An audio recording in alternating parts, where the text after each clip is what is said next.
dipersembahkan oleh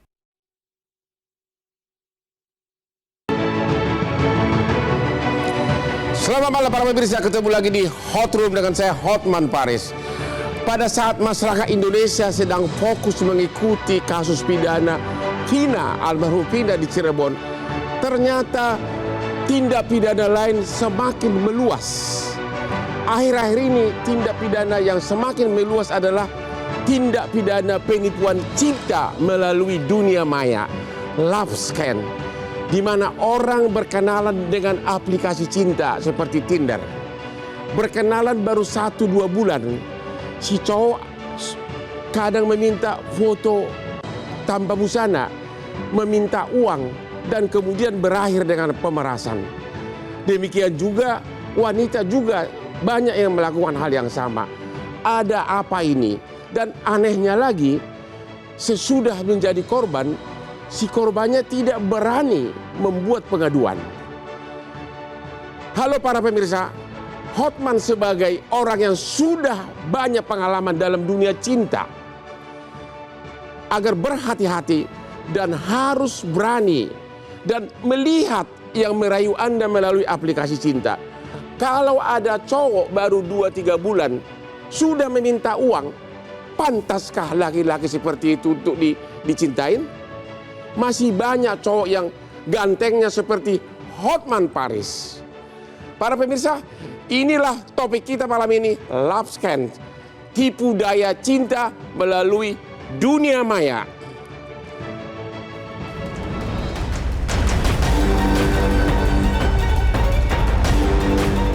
Love scamming atau penipuan berkedok asmara terjadi lagi.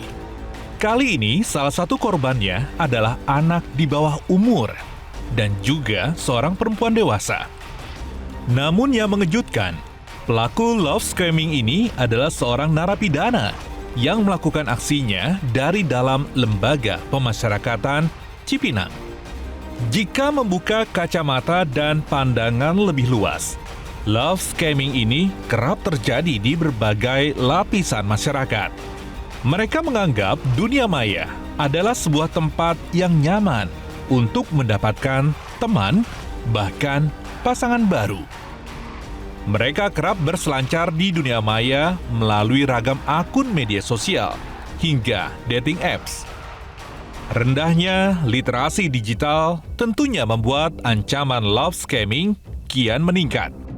Iming-iming cinta dan perhatian yang berlimpah terkadang membuat korban mau mengikuti perintah pelaku, baik untuk mentransfer sejumlah uang, membelikan barang-barang, hingga mengirimkan foto atau video syur tanpa busana.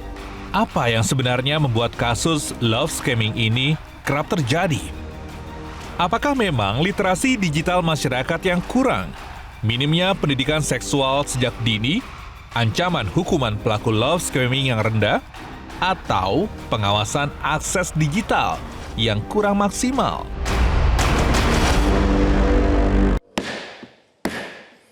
Para pemirsa, saya tidak pernah lupa mengingatkan para pemirsa untuk mengikuti gaya hidup Hotman Paris dan STY, Ketua Timnas Bola Nasional.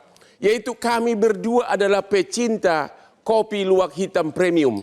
Itulah yang membuat Hotman bisa menangani ratusan perkara, tetap tidak ngantuk dalam waktu 18 jam sehari. Dan juga kopi luwak ini bisa diminum walaupun belum sarapan, aman di lambung. Jadi sekali lagi, Anda mau sukses, sering-seringlah minum kopi luwak hitam premium. Kesukaan Hotman Paris selama puluhan tahun, dan juga STY, Ketua Timnas Bola Nasional. Lu percaya nggak dia minum ini tiap hari? Benar-benar mantap. Oke, komisioner Komnas Perempuan, ya, boleh Ibu uraikan modus penipuan cinta melalui dunia maya ini akhir-akhir ini? Ya, kalau berdasarkan data ya, Bang Hotman, Ya. kami menerima sekitar 5 kasus, dan Ini menarik ya, karena mereka 5 kasus. 5 kasus. Korbannya perempuan atau laki? Korbannya perempuan. Korbannya perempuan semua. Wah, ini laki-laki ini benar-benar ini kacau deh. Gimana? Terus? Iya, mereka mengaku pekerja offshore. Mengaku pekerja offshore. Ya, dan Pertamina menyebut nama Pertamina. Oke. Kemudian Papua Barat. Papua Barat. Dan ini semua mengadu secara online. Jadi para perempuan ini berasal dari Garut, aduannya dari Garut, kemudian dari Blora, dari Bangkalan, kemudian juga dari Semarang. Semua dirayu melalui aplikasi Kencan. Betul. Jadi ada macam-macam sih sebenarnya. Ada Facebook juga. Kemudian ada aplikasi Kencan Badu, ada Tantan, ada Cupid.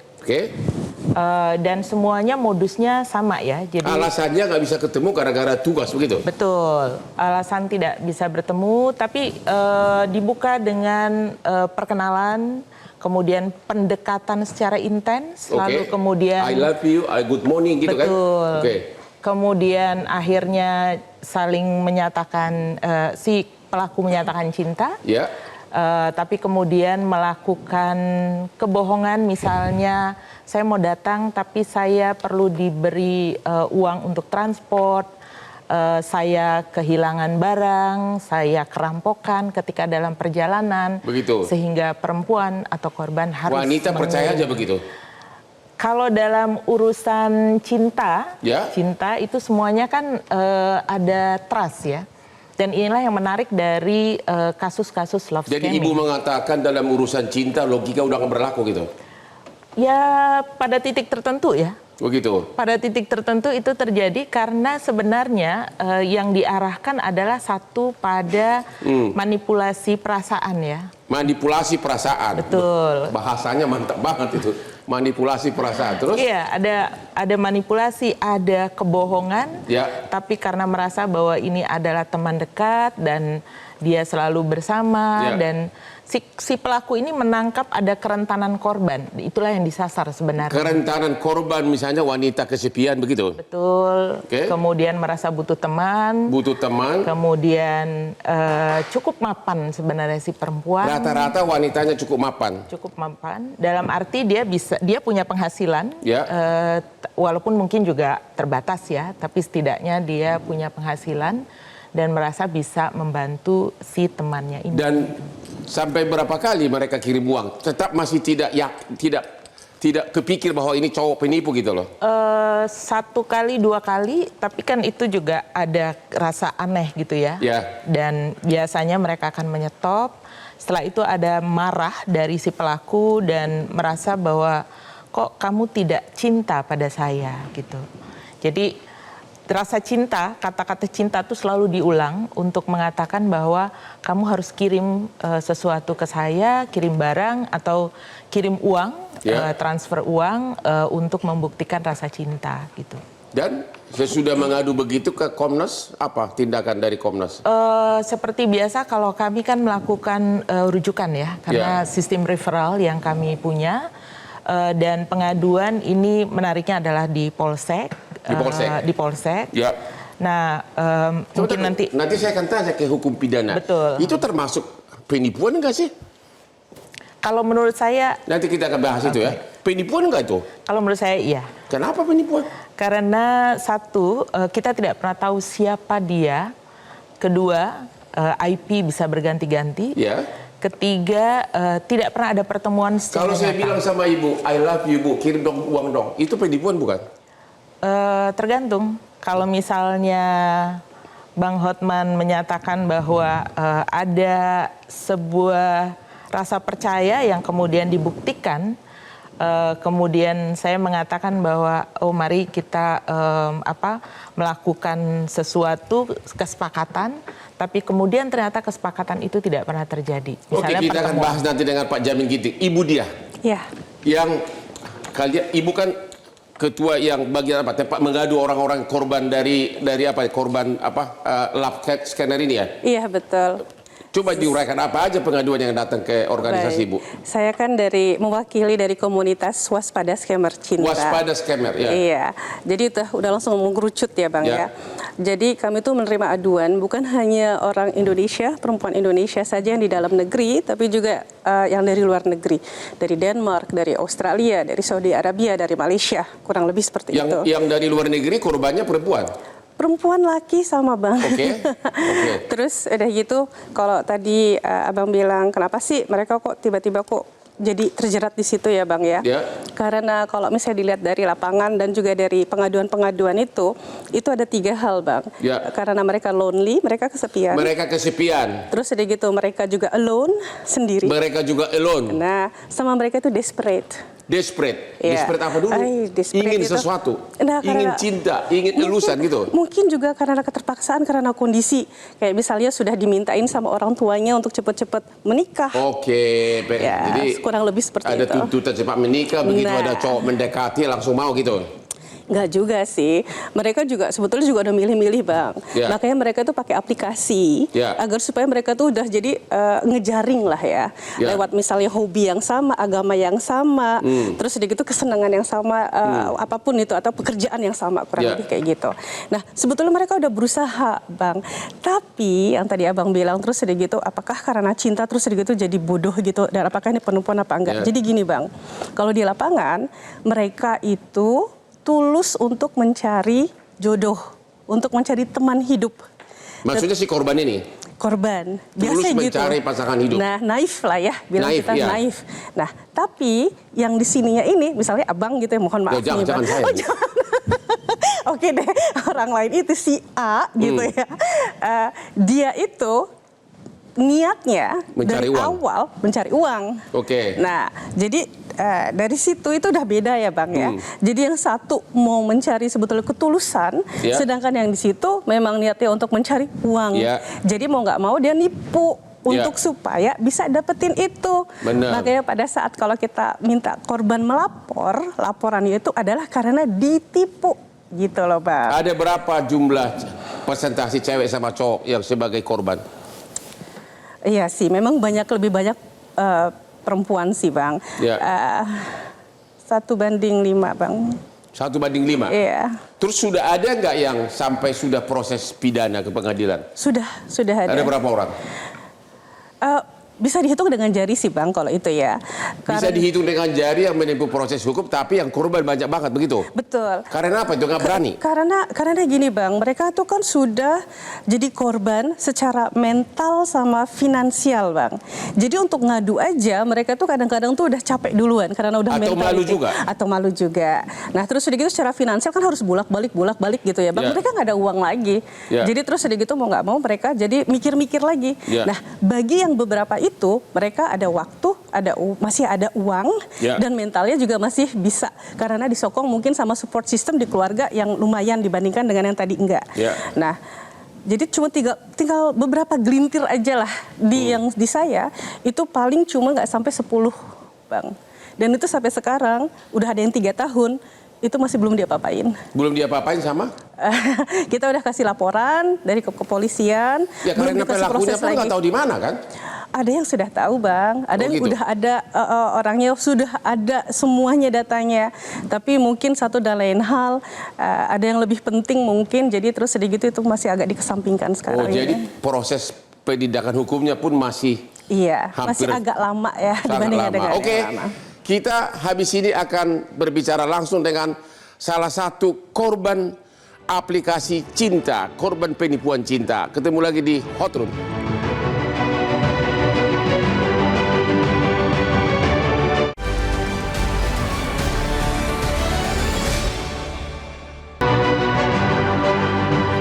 Ketemu lagi di Hot Room, Ibu Devi. Apa penyebab kok banyak wanita tidak pakai logika, mau ditipu hanya dengan aplikasi kencan tanpa pernah ketemu, menyerahkan uang, bahkan disuruh foto-foto telanjang? Ya, ini bukan hal baru Bang, izin, ini sudah ada prakteknya dari era 1500-an. abad ke-16 ini sudah terjadi. Hanya sekarang sejarah artinya bentuk penipuan di mana orang bisa kekayaannya tergerus tanpa bertemu dengan perampoknya. Itu sudah lama terjadi. Hanya sekarang ruangnya jadi semakin mudah karena ada digital tadi. Kesimpulannya kalau dari penelitian yang panjang betul tentang ini ada 3 intinya. Tadi betul kesepian karena kesepian. Ya wanita kau yang kesepian dengarin ini. Yang kedua kepribadian. Kenapa kepribadian? Ada orang yang terlalu baik. Terlalu baik. Cenderung berpotensi untuk mudah percaya. Orang yang suka mencari sensasi ternyata juga justru lebih mudah untuk kemudian tertipu.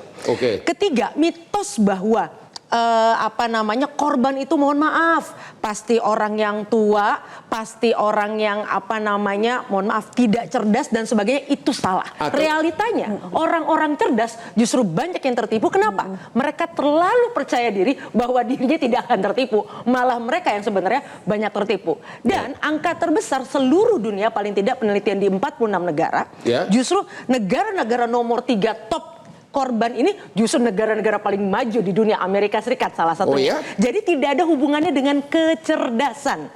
Karena 1 dari 4 orang di dunia saat ini, 1 kesepian, 2 tadi kepribadian. Tar dulu, saya nggak kesepian loh. Itulah abang, kita harus banyak belajar dari abang gitu kan. Kesepian, Tadi kepribadian baik yang kemudian dia cerdas, lalu kemudian dia suka buru-buru gitu ya, orangnya terlalu bersemangat buru-buru kayak saya nih berpotensi nih gitu untuk kemudian mengambil keputusan secara tepat dan cepat bagi sang penipu. Yang ketiga adalah ada namanya kemesraan. Ada orang-orang yang memang ada kebutuhan yang lebih untuk mendapatkan kemesraan. Hanya dengan chatting tiap pagi, good morning gitu. Betul, ditanya sudah sholat, sudah makan belum, dan sebagainya.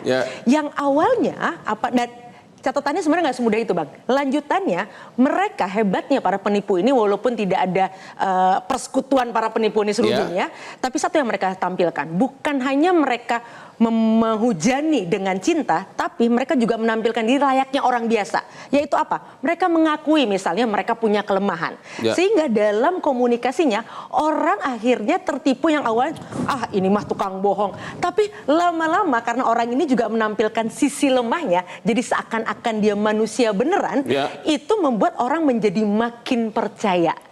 Dan kelemahan lagi adalah kalau ketika orang yang dihadapi itu orang baik, itu kenapa? Kita selalu ingin jadi pahlawan. Ketika tahap ketiga, karena dia ada 5 tahap biasanya, tahap ketiga dia mulai menampilkan sebagai sosok yang butuh bantuan, korban melihat ini kesempatan dia untuk bisa menjadi pahlawan. Disinilah peluang kemudian begal jiwa ini menjadi begal cuan. Kenapa kemudian tadi pertanyaannya di ujung mereka tetap tidak melapor dan sebagainya? Karena Bang, rupanya kehilangan uang tidak ada apa-apanya dengan kehilangan orang yang memperhatikan tadi. Bahkan menurut penelitian, mereka sama halnya kehilangan ketika mereka kematian orang tua, kematian orang-orang paling dekat. Jadi rasa sakitnya jauh lebih sakit. Kehilangan uang tidak ada artinya dengan kehilangan cinta. Kasih sayang tadi. Jadi ini satu problem besar karena di era sekarang orang itu paradoks. Kita bisa punya follower 2 juta gitu misalnya. Saya 9,1 juta, Bu. Luar biasa. Selebritis kita. Tapi bukan berarti abang tidak kesepian. Orang lain maksudnya. Kalau abang kan... Orang lain sering kesepian saya pikir. Betul. Nah, itu satu problem besar. Makanya bahkan di banyak negara sampai ada kementerian khusus urusan kesepian. Hah? Di mana itu? Di Inggris, di beberapa negara itu ada kementerian. Kementerian khusus urusan kesepian. Karena ini menjadi pandemi sosial. Ini penyakit sosial yang nggak main-main. Yang kalau dalam konteks biologis sama dengan Anda merokok 15 batang sehari. Pak Jokowi dengar ini. Perlu ada kementerian untuk urusan kesepian. Miss AA, Ibu AA. Halo? Halo? Miss A? Halo. Ya, halo. Ya, halo, selamat malam Miss A. Katanya kamu adalah salah satu korban dari penipuan cinta melalui dunia maya. Benar nggak itu? Ya. Halo? Ya, halo. Ya, benar. Ya, benar? Ya, benar, Pak. Pak Jamin Ginting, nanti kita tentukan. Pak Jamin Ginting, Bapak sebagai profesor hukum pidana, kalau saya mengatakan aku cinta sama cewek, ya, dan kemudian saya minta uangnya, gimana pidananya itu? Pertama ya tentu kalau cuma bilang cinta, nggak ada pidana. Kalau saya bilang dompet saya hilang sayang, bagi uang dong. Kita kan sudah pacaran, itu nggak ada pidana juga? Nggak ada kalau identitasnya jelas. Ya. Yang pidana itu kalau dia secara melawan hukum memalsukan identitas. Memalsukan identitas. Ya, dia bilang saya si Joko, padahal dia si Iwan. Apakah memalsukan identitas untuk menggoda cewek? Ya. Dia bilang saya ini kerja di Pertamina. Iya. Kemudian hanya untuk meningkatkan wibawa dia. Ya. Itu termasuk pidana nggak? Tapi nggak ada perbuatan nyata gitu loh. Ya, jadi dengan dia memalsukan identitas itu fungsinya buat apa? Contohnya dia memasukkan identitas itu adalah perbuatan melawan hukum karena kalau hanya lisan, artinya identitasnya secara kartu tidak dibuat, hanya lisan aja. Lisan termasuk juga sebagai perbuatan melawan hukum karena memberitahukan sesuatu yang tidak benar. Itu kan rangkaian kebohongan kan.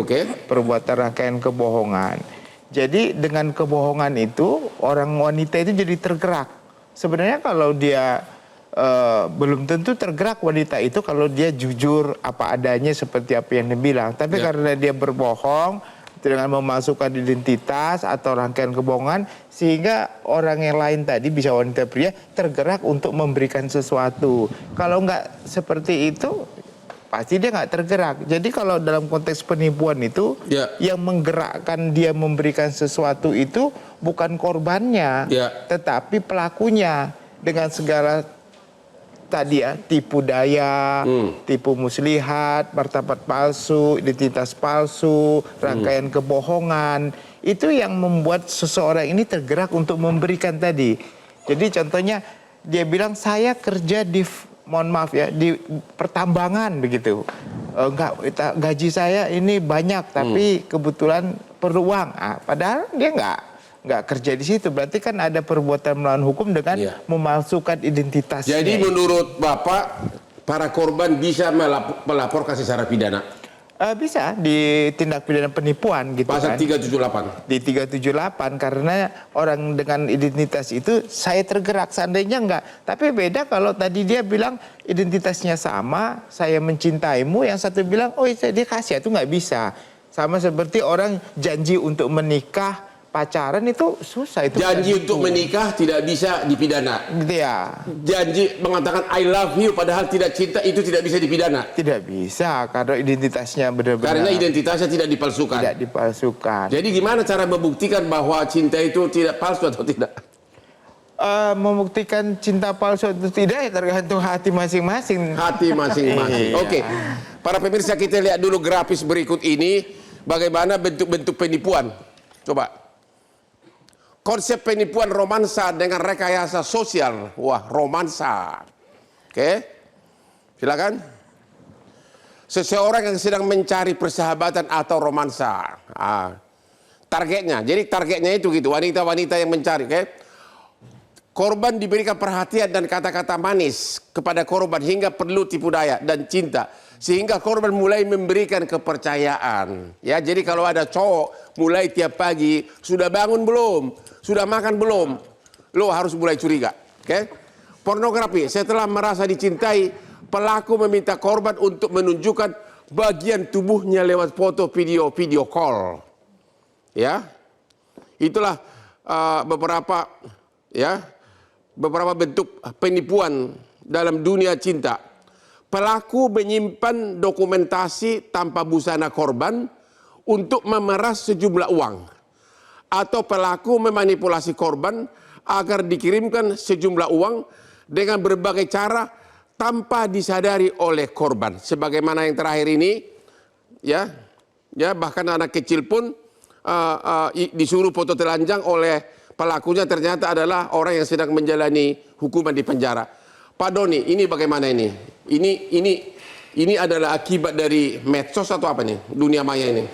Ya, Bang Hotman, jadi sebenarnya salah satu karakteristik dari internet itu adalah dia bisa membiaskan, bisa menghilangkan identitas fisik. Ya. Jadi pada saat kita berkomunikasi dengan orang melalui internet atau berbasiskan teknologi digital, itu fisik menjadi tidak perlu. Ya. Artinya apa? Begitu fisik tidak perlu, siapapun bisa berimajinasi menjadi siapapun. Dan yang menerima komunikasi di sana bisa menganggap siapapun dia, oh dia punya imajinasi, dia ganteng dan segala macam. Itu adalah bentuk komunikasi, struktur komunikasi yang terjadi di digital. Artinya apa? Lepas apakah nanti orang itu kesepian, apakah itu laki-laki atau perempuan, itu nggak jadi soal. Tetapi ada konstruksi-konstruksi dari identitas yang bisa dibentuk yang tidak sama dengan kita membentuk di ketemu. Saya lihat nih Bang Hotman baru sekarang nih, oh saya tahu cincinnya seperti itu sekarang kan. Nah, kayak gitu. Saya tahu nih tipikal Bang Hotman. Tapi kalau misalnya orang belum pernah ketemu dan kemudian di online, maka saya bisa merefleksikan orang itu jahat karena mungkin dia marah-marah terus, atau kata-katanya pakai caps lock terus, atau orang itu sangat baik. Jadi tidak bicara media sosialnya dulu, tapi dari karakteristik komunikasi zaman dulu ada namanya chat, cuman ngechat doang, IRC zaman dulu, cuman text based. Sekarang ada online dating, dating apps. Jangan salah bahwa sekarang kalau data per 2019 ini, sepertiga dari pengguna internet Indonesia itu sudah pakai dating apps. Sepertiga dari pengguna internet Indonesia, ini data 2019. Pengguna internet sudah memakai aplikasi dating apps. Jodoh, betul. Kenapa itu dipakai? Nggak salah, Bang.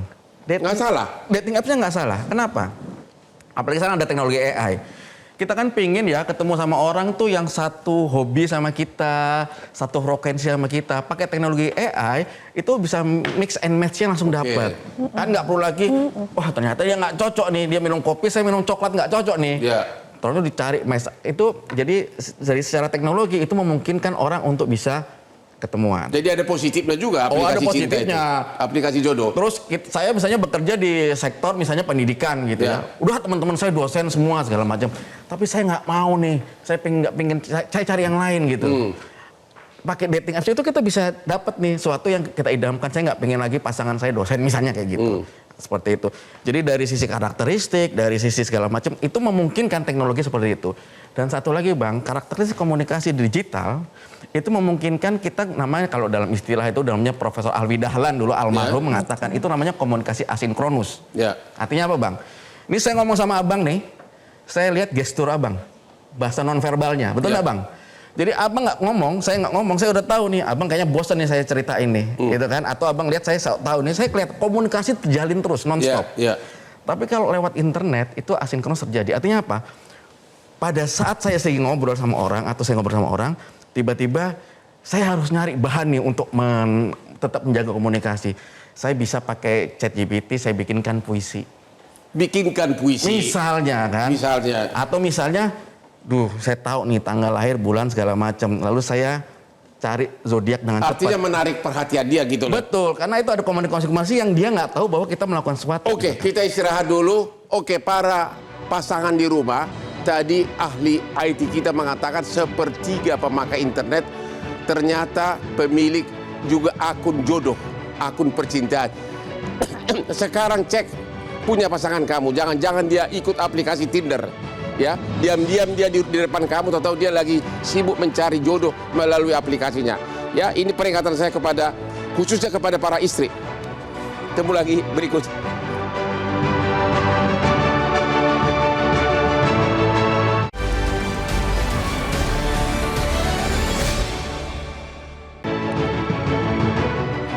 Ketemu lagi di Hot Room.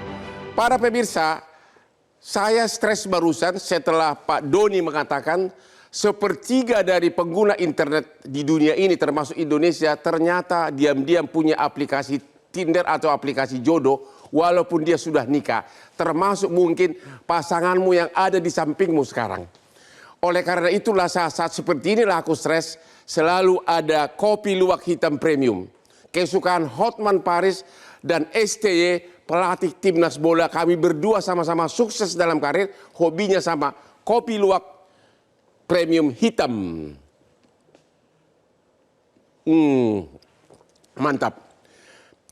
Pemirsa, kita akan wawancara melalui Zoom dengan seorang wanita yang mengaku sebagai korban dari penipuan cinta melalui dunia maya. Halo, Miss Aya. Ya, halo Bang Hotman. Halo, ya. Ya, halo. Boleh cerita kejadian yang kamu alami tahun berapa dan dirayu pakai apa dan apa yang kau berikan kepada cowok itu? Ya baik. Kejadiannya masih baru-baru ini, sekitar 2 bulan yang lalu, pertengahan Mei. Awalnya kita bertemu di dating apps. Itu mungkin sekarang banyak ya dating apps-nya, dan dia juga banyak jenisnya. Kalau ini dia lebih ke Islamic dating apps gitu, namanya Salam gitu. Dalam aplikasi ini sebenarnya dia ada fiturnya, ada yang untuk yang nyari jodoh, ada juga yang untuk berteman, sekedar untuk berteman saja gitu. Kira-kira selama 2 pekan mungkin biasa komunikasinya dari aplikasi ini. Kebetulan aplikasi ini juga sering nge-lag ya, banyak bugnya gitu. Lalu komunikasinya pindah ke WA. Lalu dari WA ini sudah mulai lebih intens komunikasinya, bertukar informasi yang lebih detail gitu, sampai ke call segala gitu. Karena udah mulai detail nih informasi pribadinya, jadi dia udah mulai tahu, si scammer ini udah mulai tahu nih kapan saya luang, kapan bisa berbagi waktu gitu. Kurang dari perkenalannya kurang dari 1 bulan gitu ya, udah sampai membuat semacam perencanaan gitu, karena ceritanya kan udah kita serius nih, udah dari tadi kan dating apps-nya itu kan dipilih yang khusus gitu, yang mungkin tadi yang ceritanya kita mau kriterianya seperti apa segala macam itu sudah lengkap gitu. Nah lalu kita udah serius nih, ya ayo serius apa langkah yang kita ambil untuk berikutnya. Dan kita bertukar identitas. Nah mulai nih drama yang bertukar identitas ini mulai tuh masuk dramanya. Kan untuk bertukar identitas itu bukan hal yang hal yang mudah gitu. Jadi saya juga bertanya, ini kan kita udah mulai bertukar identitas. Pada saat itu mulai curiga gitu awalnya. Kalau misalnya saya memberikan identitas apa nggak akan disalahgunakan atau nanti apa ini? Yang bikin kamu mulai terpesona sama dia apa? Dia cerita apa tentang dia? Ini awalnya mungkin yang awal pas komunikasi awal itu pertama dia itu bagus ya dalam hal validasi perasaan gitu. Ketika dia tahu salah satu kelemahan kita apa, dia melakukan validasi perasaan seolah-olah dia sangat paham apa yang sedang kita alami segala macam. Dia paham dengan posisi kita. Lalu si scammer ini dia ini sangat cerdas ya, apa secara emosional atau memang karena mereka itu memang sudah menjalaninya bertahun-tahun gitu. Jadi mereka sudah sangat profesional gitu dalam bidangnya, dalam memahami, dalam memainkan emosi si korban. Terus kamu apa yang kau berikan sama dia? Apa yang dia minta dari kamu? Jadi ceritanya tadi kan udah ke tahap berbagi identitas. Dari identitas itu ketika dia minta, saya bilang, oh jadi mungkin gini aja, bertukar identitas, saya mau lihat dulu identitas kamu itu yang dibagikan. Jadi dia berbagi kemarin paspornya, yang dikirim itu paspornya. Jadi saya lihat. Kamu kasih duit atau gambar seksi atau apa? Jadi mungkin bisa yang untuk identitasnya dulu. Dari identitasnya itu terlihat di paspornya itu gambar pas fotonya itu biasanya backgroundnya dia kan ikut yang layoutnya biasanya ikut yang backgroundnya, tapi yang ini dia berbeda sendiri yang pas fotonya dia. Saya berusaha untuk konfirmasi gitu. Terus dia bilang kalau misalnya ini asli apa segala macam. Lalu saya tanya kalau misalnya ini bohong seperti apa. Dia wallahi, itu artinya kan dia membawa nama Tuhan ya. Nah setelah dia membawa nama Tuhan, oh iya berarti saya yakin, karena nggak akan mungkin orang yang betul-betul beragama itu dia menjual nama Tuhan. Dan dari itulah banyak drama-drama sampai kalau misalnya untuk semua yang ceritanya yang pekerja offshore itu jadi ada transportasinya, yang pertama ada ajuan cutinya, terus ada transportasi dari dari rignya ke darat, segala macamnya itu ada banyak ceritanya. Jadi sampai itu kalau misalnya saya lebih suka bilangnya sih gini, saya berdonasi kepada pengemis online ini sebanyak 33 juta. Kenapa saya bilangnya berdonasi? Mungkin saya nggak akan dapat kesempatan untuk bertemu langsung, kontak langsung dengan Bang Hotman hari ini. Kalau misalnya mungkin saya tidak terkena ini, bukan berarti saya senang kena scam ya, Bang Hotman. Tapi ini pengalaman yang berharga. Jadi kamu sudah ambil tindakan hukum atau tidak? Untuk yang sejauh ini masih belum. Belum ya? Oke. Kalau memang kau mau tindakan hukum, ada Hotman Paris siap untuk mendampingi kamu ya. Hotman 911 ya. Oke Pak Jamin Ginting. Tadi yang diterangkan oleh Bis Aya tadi, dia adalah salah satu korban Tinder, korban dari aplikasi jodoh. Itu pidana atau tidak? Kalau dilihat dari ceritanya tadi, komunikasi yang dibangun itu komunikasi biasa gitu ya. Ya. Cuma kalau tadi ada identitas dia menyatakan kerja di offshore, di perusahaan itu benar atau tidak? Kalau tidak benar itu berarti dia sudah menggunakan informasi palsu dan keterangan palsu terkait dengan identitas dirinya supaya dia tergerak untuk nggak tahu, karena dia nggak menyebutkan tadi apa yang dia serahkan ya, apakah uang ataukah apa.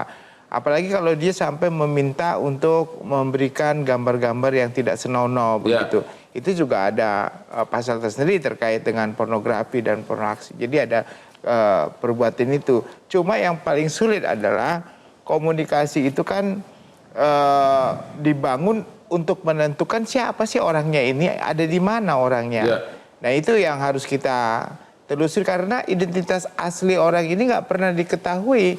Apakah foto, apakah identitasnya. Nah itu sangat sulit. Itulah yang kelemahannya kalau korban ini datang ke polisi. Bisa-bisa penyidik tertawa gitu kan. Karena nggak ada bukti gitu ya. Dianggap, loh kamu ini kayak ngarep, gimana kita mau cari orang yang nggak ada di dunia maya ini begitu kan. Itu sulit. Akhirnya ya terkatung-katung tadi seperti Ibu dia bilang beberapa bulan nggak dikerjakan karena dia sendiri nggak punya. Ada alat itu cuma mahal Bu penggunaannya. Ya itu mahal sekali ya, seperti mencari teroris begitu. Itu ada digunakan alatnya, tapi ya memang nggak mungkin untuk kasus yang nilai kerugiannya rendah seperti ini dia harus menggunakan alat yang teknologi tinggi begitu. Dari segi hukum, kalau saya mengaku-ngaku kaya, saya mengaku-ngaku orang terkenal atau pejabat atau di mana, tapi saya tidak mengambil uang si cewek, ya, saya tidak mengambil uangnya, tapi hatinya saya ambil, akhirnya dia nikah sama saya. Saya tidak memalsukan secara tertulis, hanya rayuan saya bahwa saya ini adalah anak pejabat gitu loh. Itu tergolong pidana enggak? Belum ada perbuatan secara tertulis memalsukan paspor atau KTP. Akhirnya si cewek ini mau nikah. Pidana atau enggak? Kalau orangnya real Bang Hotman, orangnya real ada begitu. Terus dia bilang, saya bekerja, padahal dia nggak saya bekerja situ. Tapi karena komunikasi mereka menikah karena bujuk rayu, rayuan gombal lah istilahnya waktu zaman kita. Kan rayuan gombal. Ya rayuan gombal itu kalau dia menikah itu nggak ada masalah. Jadi itu bukan penipuan. Bukan penipuan. Bukan. Kalau mereka bercinta merayu bohong pun bukan penipuan, asalkan tidak mengambil harta dia begitu. Rata-rata laki-laki kalau merayu wanita pasti ada bohongnya. Kau jangan menghina saya nggak pernah bohong. Rata-rata kan begitu kan, gitu kan. Jadi nggak itu menjadi janji untuk menikahi orang begitu nggak ditepati juga bukan. Janji untuk menikahi orang walaupun tidak ditepati bukan pidana. Ketemu lagi di Hot Room sesi.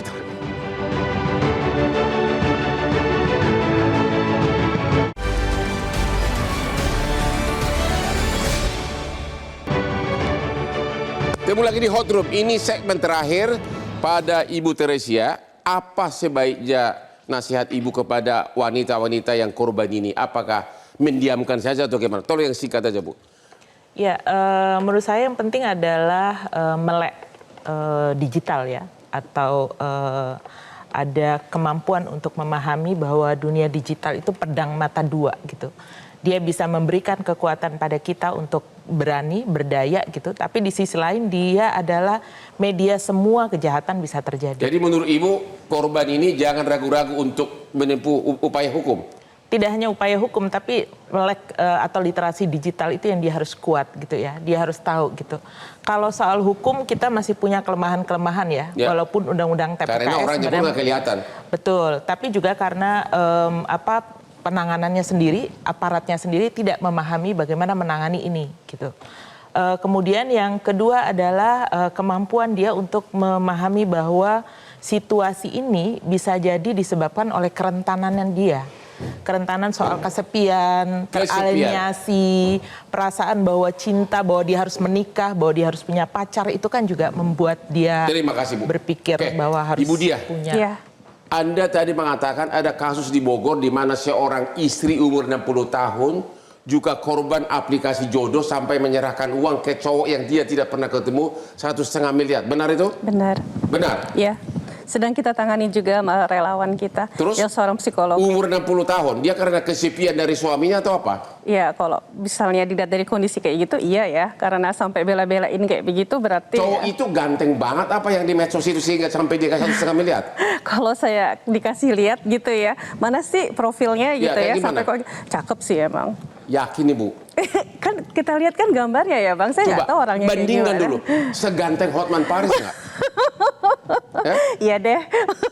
1,5 miliar diserahkan seorang istri hanya gara-gara rayuan gombal di aplikasi jodoh. 1,5 miliar dan hampir bunuh diri ya? Iya, karena akan stres ya Bang. Gimana? Stres ya? Iya. Ibu Devi, itu kenapa itu? Kesepian? Ini 1,5 miliar, data dari kepolisian tiap bulan ada sekitar 50 miliar kerugian. Yang 50 miliar itu bisa dapat 13 sekolahan kalau kita bangun sekolahan. 50 miliar hanya per korban rayuan gombal. Betul, dan hati-hatinya Bang, saran saya buat semua orang, karena ini korbannya bukan hanya perempuan sebenarnya, laki-laki juga, bahwa satu, karena sekarang itu data kita sudah begitu bukan lagi transparan tapi telanjang, ini memudahkan mereka sebagai peneliti untuk mengatakan kalau saya misalnya suka boba, dia pasti akan bilang suka boba juga. Saya suka warna biru tanpa saya ngomong dia tahu saya suka warna biru misalnya. Nah artinya hati-hati dengan orang yang tiba-tiba kok sama semua ya dengan saya. Bisa jadi dia sudah memprofil kita dan menyiapkan ranjau jebakan itu. Dan kalau foto-foto sekarang sudah ada alatnya yang mudah gratis di ini bisa kita cemplungin saja ke Google dan sebagainya untuk melihat ini foto ini udah pernah dipakai atau belum. Karena pola seluruh dunia biasanya kalau laki-laki itu usianya nggak perlu nggak perlu yang muda, tapi biasanya profilnya pasti yang mapan. Jadi, bahkan kecenderungan aparat itu seringkali. Jadi kalau ada rayuan begitu apa? Coba satu kalimat. Kalau ada rayuan begitu tiba-tiba terhadap wanita, sikap wanita gimana? Yakinlah 99% itu gombal. 99% itu gombal. Dan 1% itu benar, yaitu dari gua, rayuan gua. Doni, apa kesimpulan saudara cara medsos ini agar jangan memakan korban? Ya sebenarnya ini balik lagi. Aplikasi apapun bisa untuk positif, bisa untuk nyari korban. Apapun, mau dating apps, bahkan misalnya kita bicara LinkedIn aja yang profesional, itu sekarang dia sudah dianggap dalam tanda kutip sebagai dating apps dalam tanda kutip ya. Kenapa? Karena orang tuh pengen ketemu, pengen ngobrol, nggak harus dalam bentuk romansa ya, tapi secara profesional segala macam. Tapi sebenarnya yang perlu dilakukan ya kalau kita bicara di internet itu yang pertama adalah selalu check and recheck. Check and recheck. Maksudnya kalau ada rayuan gombal cek ke siapa? Jangan main gombal itu begitu ada orang mau kenalan, kita bisa cari misalnya namanya Hotman Paris. Ya, profilnya muka sama segala macam. Jangan-jangan dia fake. Cari dulu, googling dulu segala macam misalnya itu. Jadi para wanita yang kesepian cek dulu ya. Terus lihat cincinnya sama enggak gitu loh ya. Kemudian jaga privasi, Bang. Ya itu apa tuh? Jaga privasi gini, pada saat kita komunikasi jangan semua langsung diumbar.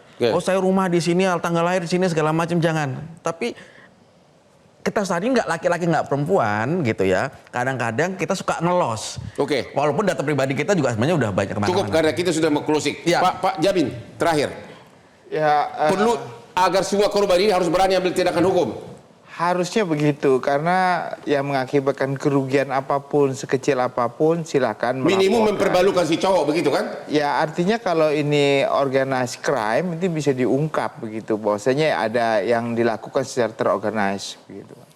Oke, kita harus akhiri kepada para pemirsa. Yang paling viral adalah katanya istri Hotman itu terlalu sabar banget. Kamu tahu nggak, Hotman itu tidak pernah tidak pulang, selalu pulang ke rumah walaupun subuh. Itulah salah satu cara agar istri kamu tidak kesepian sehingga tidak korban dari aplikasi Tinder. Sampai ketemu lagi di Hot Room di Motor TV tiap hari Rabu jam 9 malam. Ayo silakan Pak Sidi, Pak. Yuk, begitu.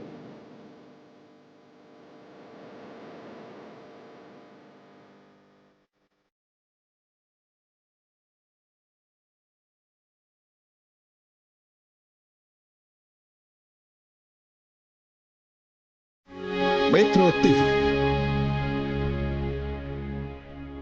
Jelajahi cara baru mendapatkan informasi. Download Metro TV Extend sekarang.